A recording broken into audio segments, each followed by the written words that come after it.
This is probably one of the more positive videos I've made in a while, because the news here is amazing and how we got here, what it means, all of it is just incredible. But before we begin, let's start with a brief mention from the sponsor of this video, Snacksy. Snacksy is an app that you can use on your mobile devices or on your web browser that allows you to earn money and more by just playing games. All you gotta do is sign up for the app, click an eligible game to play, and link it to your account. Then you can just play games, and through milestones you achieve, you can then redeem your game time for things like PlayStation or even Amazon gift cards and PayPal too. Use my link to download Snacksy and get a sign-up bonus by playing the games you like and start earning right away as you play, and also Snacksy is powered by Eneba.com. But a reminder that you should open this link on your mobile device for the best experience possible, and yes, it's as easy as it sounds. Sign up, play games you enjoy, and earn real rewards. You can even link your PayPal account to it so you can make the payouts reach you even easier. It's a simple way to make your game time pay you back in ways that reward you, and really it is just that easy. Just open Snacksy, swipe through the offers in Games Discovery, pick a game you like, and that's all there is to it. Apart from PayPal or Amazon, you can even redeem your points for Netflix gift cards or even turn your points into credit that you can use on PlayStation, Nintendo, Steam, Xbox storefronts as well. So if you want to start earning while you're playing your favorite mobile games, check the link in the description or pinned comment and download Snacksy and start earning while you play. Thanks again to Snacksy for sponsoring this video, and now let's get back to it. So Subnautica 2, as you know, is out already in early access, and it's selling like crazy. Something around 4 million plus units in under a week, which for a game of its size and budget, that's incredible. But now things have gotten worse. Not for Subnautica 2, mind you, but Krafton's CEO. And the further you look into this, the funnier and more incredible and even dire it gets. I'll explain as I go. So this is Chang-Ham Kim. He's a CEO of Krafton, as you can see there. So this guy, unfortunately, has costed his company a lot of money, as seen here from PC Gamer. Kim's decisions are officially going to lead to about a third of Krafton's entire annual profits being annihilated from their ledgers. The exact number of Krafton's yearly profits currently is $736 million.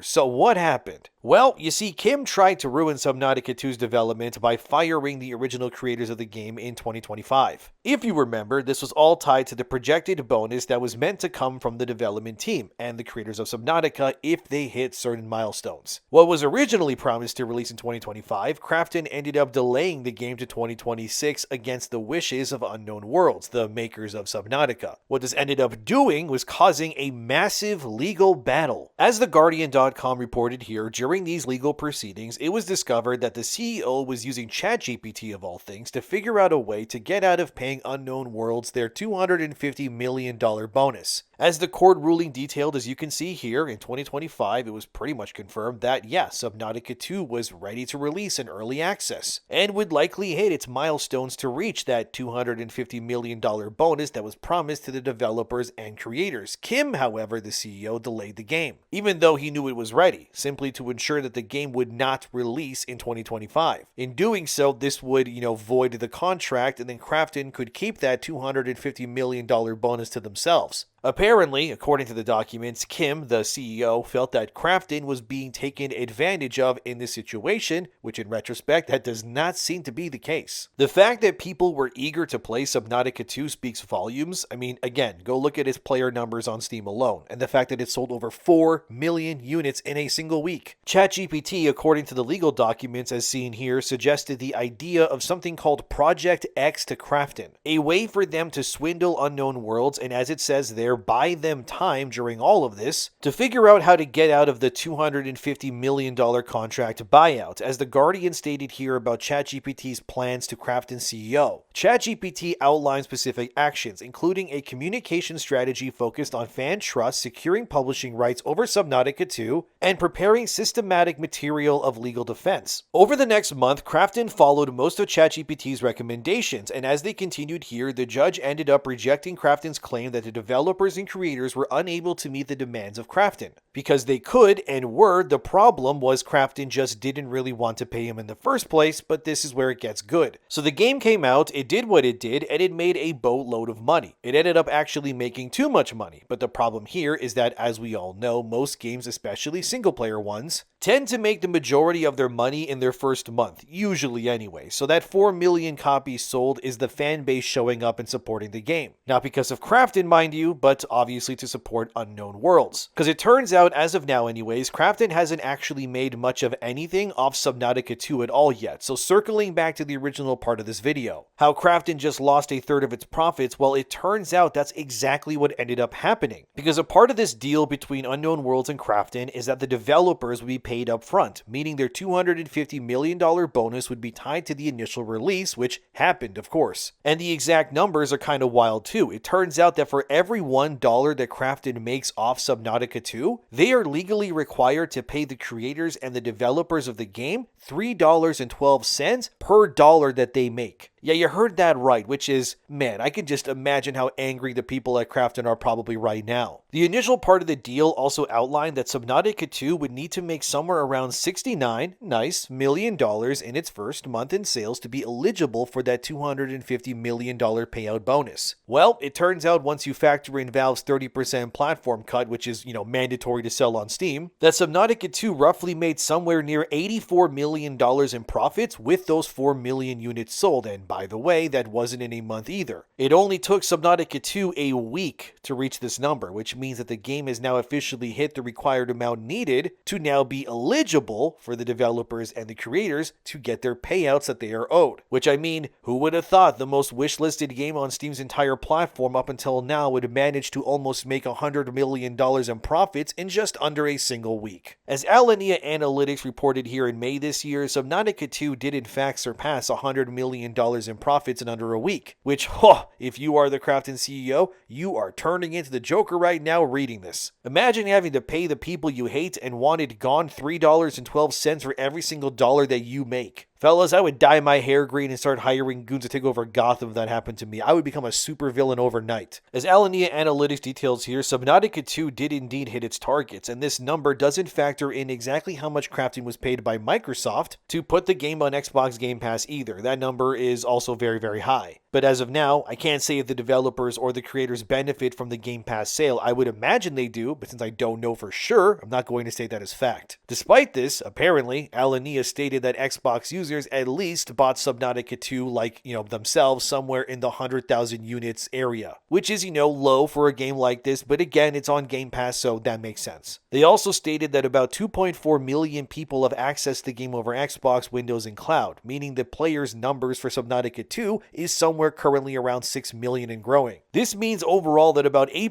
of Subnautica 2's users who wishlisted the game ended up buying it when it actually released, as seen here from the graph. You can see the hard data of copies sold for the game from November 2025 to May 2026 based on the wish lists. And that means those are the people that bought the game per month, equaling to, what it has now sold currently, roughly. This means, as this graph shows here on Steam at least, that Subnautica 2 has now become the fastest selling game of 2026 so far, on Steam at least. Although, yes, Resident Evil Requiem has made more than Subnautica 2 in a week of release in comparison. But this is only because Resident Evil Requiem was a full-price game, whereas Subnautica 2 wasn't. Either way, still impressive, but I think I should just mention that. Subnautica 2, by the way, is selling 3 times as fast as Crimson Desert, 1.4 times as fast as Slay the Spire 2, and almost 2 times faster than Resident Evil Requiem did. But as they say here, where I highlighted, Requiem still made more in 5 days due to its higher price, but either way, it's still a lot of money. And they confirmed there that Subnautica 2 has actually crossed $96 million, so even higher than what was already projected by the other source I stated here too. Anyways, what this all means now is that Krafton, through their greed, has successfully caused the most unnecessary bait-and-switch payout in the existence of video games that I'm aware of currently, because it means that the $250 million bonus Krafton's CEO didn't want to pay out is definitely going to happen now. And as PC Gamer said in the beginning of the video, this entire debacle will result in about a third of Krafton's overall profits now being slashed and given back to the developers and the creators of Subnautica 2. I can't speak. Which this then begs the question, right? Why would Krafton even try to think they could get away with this in the first place? Attempting to delay a game that was tied to such a massive earnout was never going to go the way that they intended that it could. They actually believed that they could escape a contract they already signed. Then they got dragged into court, they lost. They then had to rehire the people they just fired, and the exact same scenario, no matter what they really did, would have played out the same way. In fact, I imagine the majority of people who bought Subnautica 2 now rather than later, because they knew at least the money that they would spend on it would be divided and given mostly to the developers and, not Krafton themselves. Which means everyone kind of won, except for Krafton here. They made less money, they gained reputational damage. And now it's going to be harder to trust them if they ever try to pull this again with any other game in the future. So you may be asking, what does this all matter? What does it even mean? Well, this story should concern anyone who really cares about the future of gaming. So let me explain. Because this kind of exposes a really big growing problem within this, which is that the corporate incentives that are promised like they did here, they often collide with the creative success of the very games that we want more of, and that publishers clearly are more than happy to just, destroy the very franchises that they profit from if it means not paying the people what they're owed. It kind of becomes anti-art, anti-gaming, really everything. You ever had a franchise you love that suddenly got unceremoniously axed never to see the light of day again? I'll give you some examples. Mass Effect was a single-player story-driven RPG, yet EA sabotaged the release of Mass Effect Andromeda by pushing the game's future on a younger studio who was forced to work on an engine that the original games were not even made on in the first place. EA even tried to push Andromeda into a more live service model idea, which also didn't work. Star Wars Knights of the Old Republic 2 was also sabotaged because LucasArts, at the time, wanted that game to hit the holiday season to maximize profits, which was actually entirely unrealistic to do so in its current state. So what ended up happening was Obsidian had to cut out huge portions of the game's story and content to meet those deadlines, which is why many were upset by how rushed the sequel felt because, it was. The same also happened to Tony Hawk Pro Skater. The 5th game got absolutely cooked because the publisher there wanted annual releases of that franchise, which, unsurprising to nobody, led to severe declines in quality. This also resulted in Tony Hawk Pro Skater 5, which was rushed also to meet those demands, and it got released being very buggy and awful. Not to mention, you have the newer skateboarding games like Skate, right, which was also made into a live service game of all things, over being a simple game about skateboarding, because that's just what these people do, man. It's not like it's even just those games and genres, right? Remember Kojima's Silent Hills, the infamous PT demo where you got chased by Lisa in that looping hallway? Yeah, that was scary, and that game was canceled simply because Konami had a disagreement with Hideo Kojima. And that was an entire horror game that would, let's be real, that would have sold millions, but no, it got canceled because of a disagreement. Despite all of us really wanting that game to exist. You even have Deus Ex Mankind Divided. That was another game and franchise that was meant to get a sequel. Yet instead, Square Enix just threw that franchise into the lake in favor of games like Marvel's Avengers. Because that game was going to be live service instead, and that will make more money, right? And then even then, Marvel's Avengers failed too, and it's delisted. You can't even play it anymore unless you already have it downloaded. And eventually, they sold the rights to Deus Ex to Embracer Group, where now it just kind of sits not really being used by anyone to this day. So the point of me bringing up these examples, and there's more of them of course, is that there are many games, regardless of genre or platform, that have all been unceremoniously axed by publishers and executives over all kinds of things. The same sort of stories of publishers corporate sabotaging things also affected series like Metal Gear. Like, remember Metal Gear Survive? Everybody hated that game. Or what about the Fable series pushing for multiplayer when no one wanted that in the first place? How about Dead Space pushing for co-op and action gameplay over horror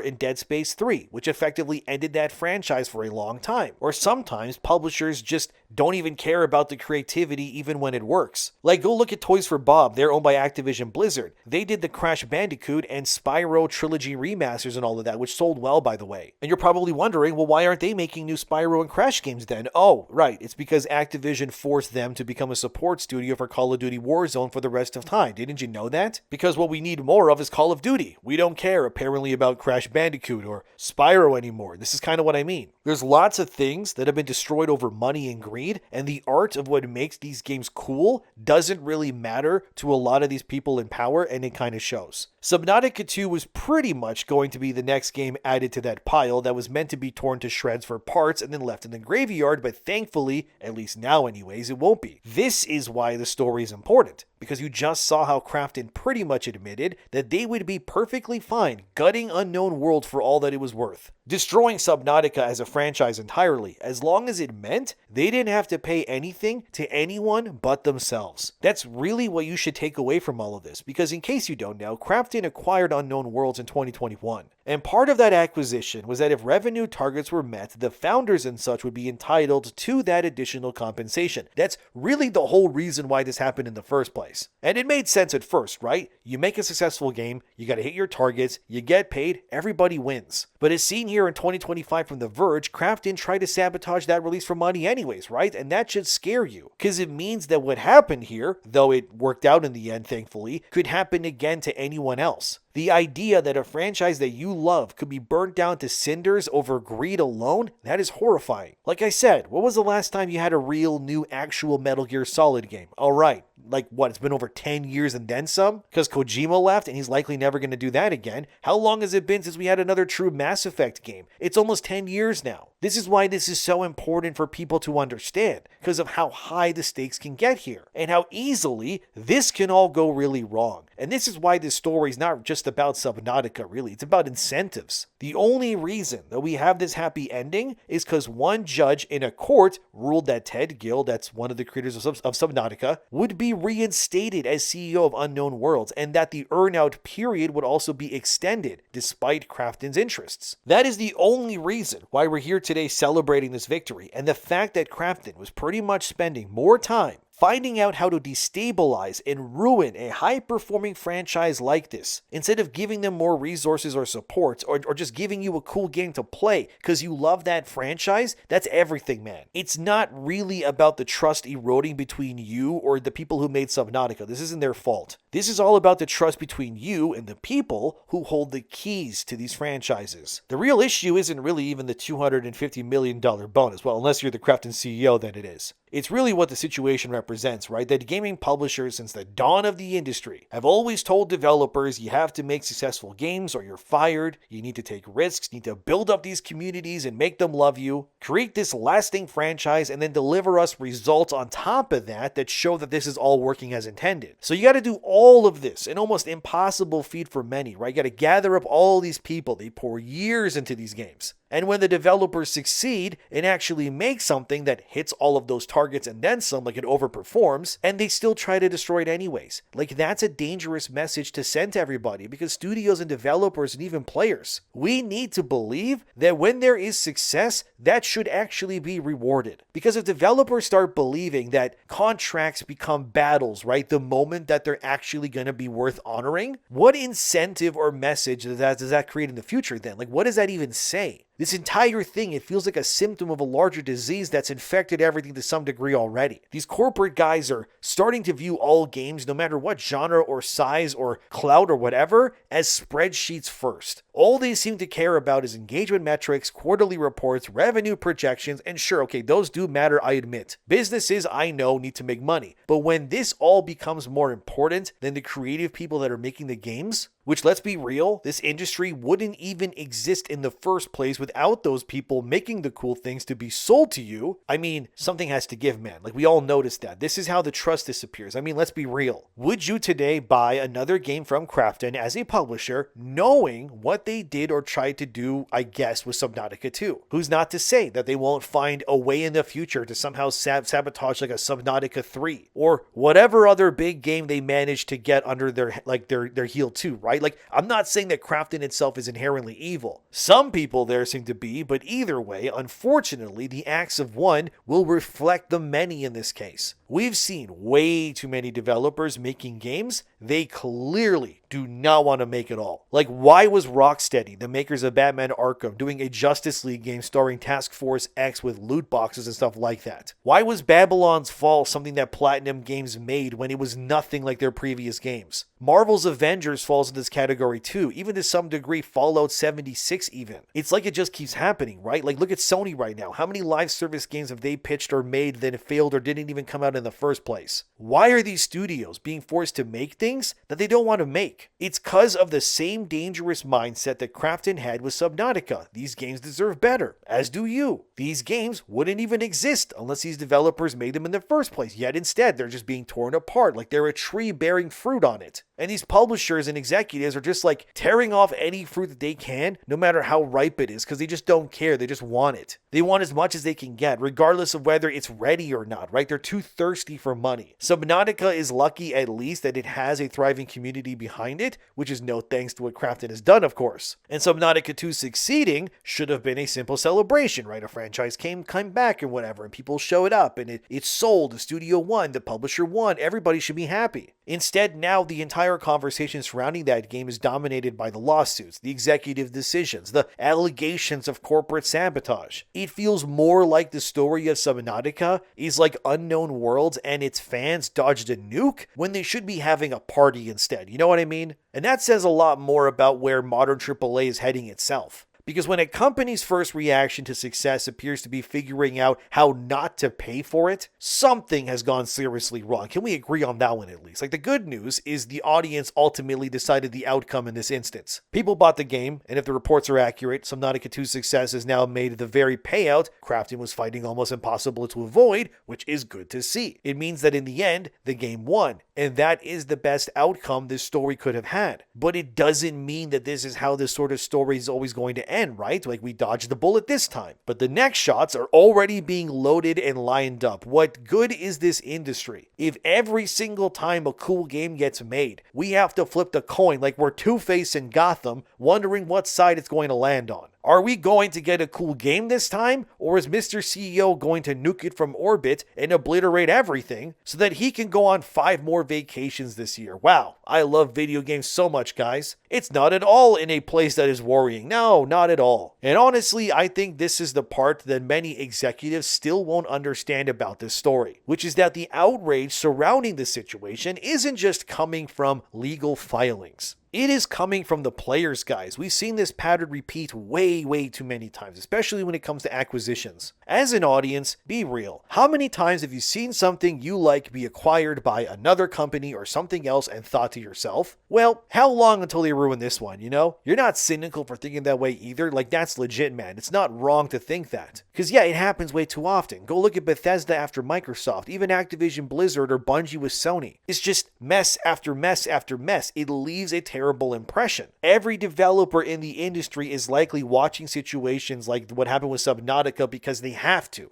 not because they want to. Because they're all imagining, well, when is this going to happen to me now? Will I be spending years building a franchise, years taking risks on all of this, doing all of this overtime, only for it all to be taken from me one day by someone who doesn't even care if I exist tomorrow? They probably don't even know your name. I know I said this video would be positive, and I mean it is to a degree, but come on, it says cynical in the channel description, so what do you want from me, alright? Look, we won this time, and I'm glad about that. And again, thanks to Snaxy for sponsoring this video. Make sure to check the link in the description to get your sign-up bonus so you can start earning while you play. Thanks again to Snaxy. But all I'm saying is, if this is how the people in charge like to think, start stretching, fellas, because we're going to have to be ready for what comes next. But what do you think about all of this? Let me know. Thanks for watching. Subscribe if you want to, and I'll see you guys in the next one.